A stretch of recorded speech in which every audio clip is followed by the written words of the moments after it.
they're trying to plot out what will happen in Ukraine once there's a ceasefire and perhaps a deal that will bring the war to an end. And the Europeans are trying to map out really ways in which Ukraine can be reassured that they will have their security guaranteed in that circumstance. But of course, a lot of this is still very theoretical, because while Europeans are plotting the post-war scenario, no one has actually yet managed to strike a deal to bring the war to an end. The war is very much still going on.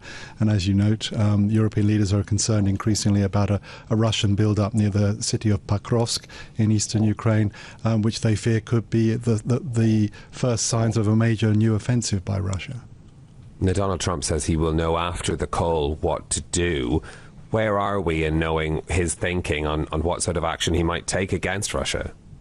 Yes, it's very difficult because he's, as you know, set various deadlines over the last few months, and each of those deadlines has come and gone without any real US action to pressure Putin into calling a halt to the war. Most recently in Alaska, where Trump shifted his position, basically abandoned his demands for Putin to call a halt to the war and have a ceasefire in order to allow space for negotiations.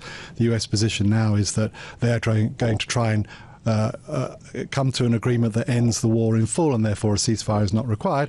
Putin is carrying on fighting and has really unchanged objectives in terms of territory and attempting to subjugate Ukraine. Okay, so the U.S. maybe has changed some of its positions, but Putin has been clear on his demands. How do you think that sets up for Ukraine to find some form of a way of agreeing a ceasefire if Putin seems, very, very stuck in his hard lines? Yeah, it's very difficult for President Zelensky because on the one hand, of course, he wants to bring the war to an end. Everybody's tired, and Ukraine has spent 3.5 years defending itself against a much bigger enemy.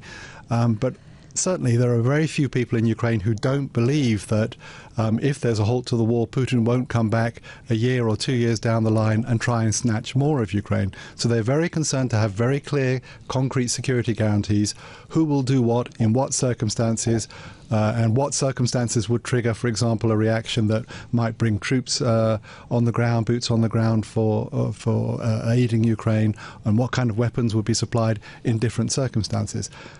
He's got a lot of questions about his security guarantees. So far, there are not very clear answers that gives him confidence that they could sign up to a deal that would have a long-term peace.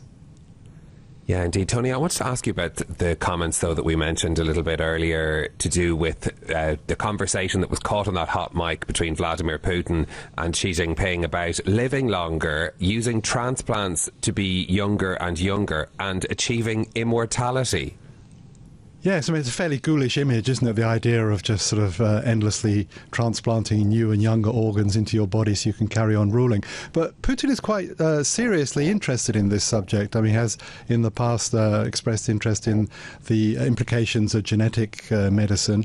And if you're an autocrat like he and Xi are, you're getting on in your years, but you have convinced yourself that the future of the country is most secure under your leadership, then you are going to be interested in the prospect of living to 150 because you will consider that's the best thing for your country and your people. And it's an open question whether countrymen in China and Russia think the same. But Putin certainly views it in that way, and he's interested in extending his lifespan. There's no question about that.